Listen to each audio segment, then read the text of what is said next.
They cornered me at the cemetery before the dirt settled on his grave. Pack tonight, leave tomorrow. This house was never yours. His whole family stood behind her, nodding. They had no idea my husband recorded a video message specifically for this moment. Before I show you how a 10-minute video turned an entire family silent, go ahead and hit that subscribe button.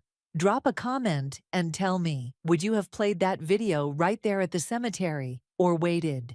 Because what Andre said on that recording changed everything. Now let me take you back to the beginning, because you need to understand why he made that video in the first place. I met Andre on a Tuesday afternoon, 3 years before everything fell apart. I was setting up easels for the kids' art class at the community center, and he was on the basketball court teaching a group of teenagers how to do layups. His laugh carried across the gym, this deep, genuine sound that made everyone around him smile. When our eyes met across that space, something just clicked. He walked over during his break, introduced himself, and we talked for 20 minutes about nothing and everything. Coffee dates turned into dinner dates. Dinner dates turned into weekend trips. And before I knew it, I was planning a future with this man who made me feel seen in a way nobody ever had. But the first time I met his family, I knew we were in trouble. Andre had been nervous about it, which should have been my first clue. We drove to his parents' house in the suburbs, this big, beautiful place with a manicured lawn and a fountain in the driveway. His mother opened the door, and I watched her eyes travel from my face down to my shoes and back up again. It wasn't a look. It was an inspection. And I could tell right there on that doorstep that I had failed whatever test she was giving me. The dinner was worse. Every question felt like an interrogation. Where was my family from? What did my parents do? What church did I attend? Andre's father barely said 3 words to me the entire night. His sister kept whispering to her husband, loud enough for me to hear the tone but not the words. When Andre announced we were serious about each other, the silence in that dining room was so thick I could barely breathe. The engagement was when things really exploded. Andre proposed at our favorite spot by the lake, and I was so happy I cried for an hour straight. But the next day, his mother called. I could hear her voice through the phone, even though I wasn't the one holding it. She told him he was making the biggest mistake of his life. She said I was after his money, that I would ruin him, that he needed to wake up and see what everyone else could see. 2 days later, there was a family meeting. They actually tried to offer me money to leave him alone. His sister stood there saying, "She's just a gold digger," like I wasn't even in the room. Andre looked at all of them, his own blood, and said, "If you can't accept her, then you're choosing not to have me in your life." Then he took my hand, and we walked out. They never forgave him for that, and they sure as hell never forgave me. We got married on a Saturday morning with 12 people present. Out of Andre's entire family, only his cousin showed up. No parents, no siblings, no aunts or uncles, just his cousin, who hugged me and whispered, "I'm sorry for them," before the ceremony started. The next 5 years were like living in a Cold War. We'd send Christmas cards that came back unopened. Andre would call his mother on her birthday and get voicemail. We'd see photos on social media of family gatherings we weren't invited to. Thanksgiving dinners we didn't know were happening until we saw the pictures posted online. It broke something in Andre, watching his family choose their pride over their son. But he'd hold me at night and say, "You're my family now. That's all I need." I didn't know that during those 5 years, he was building a fortress around me. I had no idea he was already planning for the worst. The last normal day of my life was a Tuesday. Isn't it funny how Tuesdays keep showing up in my story? Andre left for work that morning, and we had this silly argument about milk. He'd forgotten to buy it again, and I was teasing him about how he could run a whole business but couldn't remember one item from the grocery store. He texted me at noon, "Love you, even when you're bossy about groceries." I sent back a laughing emoji and a heart. That was it. That was the last thing I ever said to my husband. At 2:47 p.m., my phone rang. It was a number I didn't recognize. A nurse's voice told me there had been an accident, and I needed to come to the hospital right away. I don't remember driving there. I don't remember parking. I just remember running through those emergency room doors and being hit with the smell of disinfectant and the sound of machines beeping. They let me see him, but he was already gone in every way that mattered. The doctors used words like massive trauma and did everything we could, but I couldn't hear them. I was holding Andre's hand, and it was still warm, and I kept thinking if I just held on tight enough, he'd squeeze back. Then his family arrived. I heard his mother before I saw her, this wailing sound echoing down the hallway. They pushed past me like I was invisible. His mother screamed at the doctors, demanding they do more, fix him, save him. His father stood there with his arms crossed, stone-faced, and then his mother turned to the nurse and said, "Can she leave? This is a family moment." The nurse looked at me with such pity in her eyes, and I just walked out. I didn't get to say goodbye properly. I didn't get to tell him one more time that he was everything to me. They took that from me. The funeral planning was a nightmare. His mother took his wedding ring off his finger at the hospital before I could. When I tried to be involved in the arrangements, she told me, "We'll handle this. It's a family matter," like I wasn't his wife, like I hadn't spent 5 years building a life with him. The funeral director kept looking at me uncomfortably every time they overruled my suggestions. I wanted white roses because Andre loved them. They chose red carnations because that's what our family does. I wanted his favorite song played. They chose a hymn he'd never liked. I ended up paying for half the funeral costs, but had zero say in anything. His sister picked out the casket. His brother chose the program design. I was funding a funeral that erased me from Andre's life completely. The day of the service, I walked into that church alone. His family was already sitting in the front row, all dressed in black, taking up the entire pew. My seat, the one that should have been mine as his widow, was taken by his aunt. I ended up 3 rows back, sitting by myself while people I'd never met whispered and stared. The pastor didn't know Andre. He said these generic things about a man who sounded nothing like my husband. His mother cried, loudly, dramatically, performing her grief for everyone watching. People kept looking back at me with confusion and pity, probably wondering why the wife was sitting so far away. I held on to the roses Andre had given me on our last anniversary, the only real piece of him in that whole fake ceremony. At the cemetery, it got worse. The sky was gray, threatening rain, and I stood far away from the family circle as they lowered my husband into the ground. When it was time to throw dirt on the casket, I stepped forward with shaking hands and said my private goodbye. People started leaving slowly, offering condolences to his parents, barely glancing my way. I thought it was over. I thought I could finally go home and fall apart in private. Then I noticed his mother gesturing to the family. One by one, they stopped leaving. They formed a circle, and I was in the center of it. His mother stepped forward first, her eyes cold and dry, now that the audience was gone. "Now that the show is over, we need to talk." His father moved to stand beside her, arms crossed like he was blocking an exit. His sister had this little smirk on her face that made my stomach turn. His brother cracked his knuckles. Even his cousin, the one who came to our wedding, stood there nodding along. 8 people surrounding me at my husband's grave, and I already knew what was coming. "That house belonged to our son," his mother said, her voice sharp as glass. "You have until Thursday to pack your things and leave. We'll be coming with a lawyer, so don't try to take anything that isn't yours." His father added, "We're being generous, giving you 2 days." His sister leaned in and whispered, "You knew this was coming. You never belonged." His brother said, "Don't make this ugly." And they all just stood there, nodding, agreeing, unified in pushing me out of the life I'd built with Andre. My throat was tight. My eyes were burning. I'd just buried my husband, and these people were circling me like vultures. But then I remembered something. 6 months ago, Andre had given me an envelope.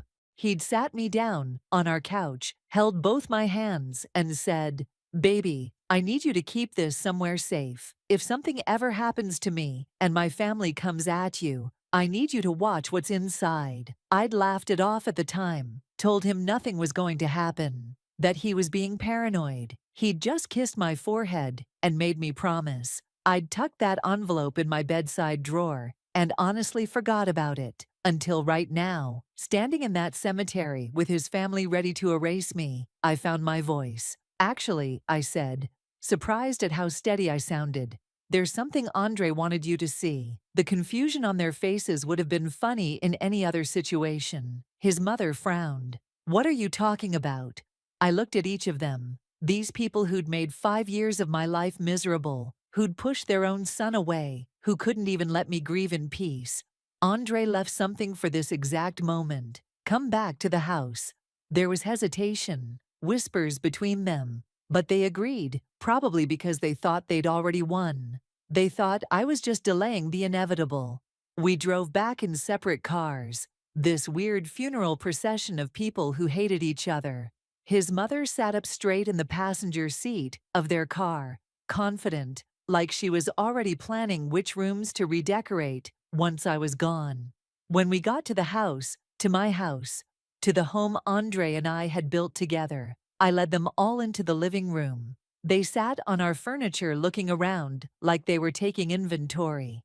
I went to Andre's desk, pulled out the laptop, and found the USB drive exactly where he'd said it would be. My hands were shaking as I plugged it in. "What kind of game is this?" his mother demanded. I didn't answer. I just pressed play, and Andre's face filled the screen. The gasp from his mother was immediate. There he was, my husband, alive on that screen, sitting in this very room. He was wearing his favorite blue shirt, the one that brought out his eyes. He looked tired, but determined. And when he started talking, the room went completely silent. "Mom, Dad, if you're watching this, I'm gone. And I already know what you did at my funeral." His mother's face went white. She gripped the armrest of the couch so hard her knuckles turned pale. Andre continued, "I know you tried to kick my wife out. I know because you've been planning this for years. Did you think I didn't notice? The conversations that stopped when I walked in the room. The family meetings I wasn't invited to. I heard you, Mom, 3 years ago, at Christmas, telling Dad that when I died, you'd make sure she got nothing." I was standing right outside the kitchen door. His sister started crying. Real tears this time, not the performance from the funeral. Andre's voice was calm, almost gentle, like he was explaining something to children. "So I made sure you can't touch anything. The house, I transferred it to her name 3 years ago. The cars, signed over last year. My business, she's the sole owner. Bank accounts, joint accounts are now hers. Life insurance, $500,000, and her name is the only one on the policy." His father stood up, face red, and yelled, "Turn it off." But I didn't move. Andre had wanted them to hear this. "Everything I built, everything I owned, it's all hers. You taught me that family protects family. Well, she's my family. You just share my blood." The video continued for another few minutes. Andre talked about specific moments, specific things they'd said over the years. He told them how disappointed he was, how he'd hoped they'd change, how he'd wanted his children to know their grandparents, but couldn't trust them around the woman he loved. And then, at the end, he looked directly into the camera, and I knew he was looking at me. "Take care of yourself, baby. You were the best part of my life. Don't let them make you forget that. I love you. I'll always love you." The screen went black. Nobody moved. The silence in that room was so complete, I could hear the clock ticking in the kitchen. His mother's makeup was running down her face in black streaks. His father stared at the blank screen, like he could will it to say something different. His sister had her face in her hands. His brother looked at the floor. I pulled out a folder from the desk drawer, the one Andre's lawyer had prepared. Everything he said is documented here, notarized, legal, airtight. I handed his mother the lawyer's business card. "You can call him if you want. He's expecting you might." His sister finally spoke, her voice shaking. He was manipulated. You made him do this. I almost laughed. You really think that, after everything you heard? His mother made one last attempt, standing up with whatever dignity she had left. We'll fight this. We'll take you to court. I met her eyes, and for the first time in 5 years, I didn't look away. Go ahead. You'll lose. And you'll spend whatever money you have left on lawyers, who'll tell you the same thing Andre's lawyer will tell you. It's over. They left one by one, not looking at each other, not looking at me. The door closed behind the last one, and I stood there in the silence of my house, our house, Andre's and mine. And then I collapsed onto the floor and cried, really cried, for the first time since he died, because he'd known they'd do this. And he'd spent 2 years protecting me from it. That's what love looks like, not flowers and poetry. Love is making sure that even when you're gone, the person you love is safe. They did try to fight it. His mother contacted 3 lawyers, and all 3 refused to take the case. The 4th one was honest with her. He told them everything Andre had done was completely legal, that there were no grounds for contesting it, that they'd be wasting their money and their time. Word got around our community. People who'd been at the funeral had seen how they treated me. Church members who'd known Andre came forward with their own stories of what his family had said over the years. Their reputation, which had meant so much to them, crumbled.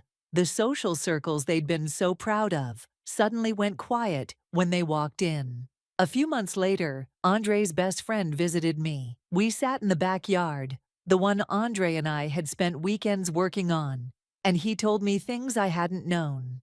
Andre started planning all this 2 years ago, he said. Right after that Christmas, when your mother-in-law said you'd get nothing. He called me the next day and asked for a lawyer recommendation. He was so calm about it, so methodical. He said, if something happens to me, they'll try to destroy her. I won't let them. I found love letters tucked away in Andre's desk. Pages and pages of his handwriting, telling me how much he loved me, how sorry he was that his family had treated me this way, how he'd do anything to protect me. One letter said, I lie awake sometimes worrying about what they'll do if I'm not here. So I'm making sure I'm always here, in every document, in every legal protection. They won't win. It's been a year now. I'm still in our house, the one his family thought they could take from me. Andre's photo sits on the mantel, right next to the roses I pressed from his funeral. I planted a garden in the backyard, in his memory, full of white roses and sunflowers, his 2 favorite flowers. His family never contacted me again, except for his youngest cousin. She came by one afternoon, crying, saying she was sorry, that she'd been pressured to go along with everything. I forgave her. Andre would have wanted that. I've found peace in the life he built for us, in the protection he gave me, even after death. Some days are harder than others. Some days I forget he's gone and turn to tell him something funny that happened. But mostly, I'm okay. I'm more than okay. I'm living the life he wanted me to have, free from people who tried to make me feel small. Andre spent 2 years making sure his family couldn't hurt me after he was gone. That's love. That's protection. That's knowing your worth and making sure the person you love knows it too. If this story moved you, hit that like button and subscribe, because I share real stories about real people facing impossible situations. Comment below and tell me, have you ever had to stand up to family that didn't respect you? What would you have done with that video? And share this with someone who needs to hear that true love protects, even from the grave. Thank you for listening to my story. Andre would be proud that I finally told it. See you in the next video.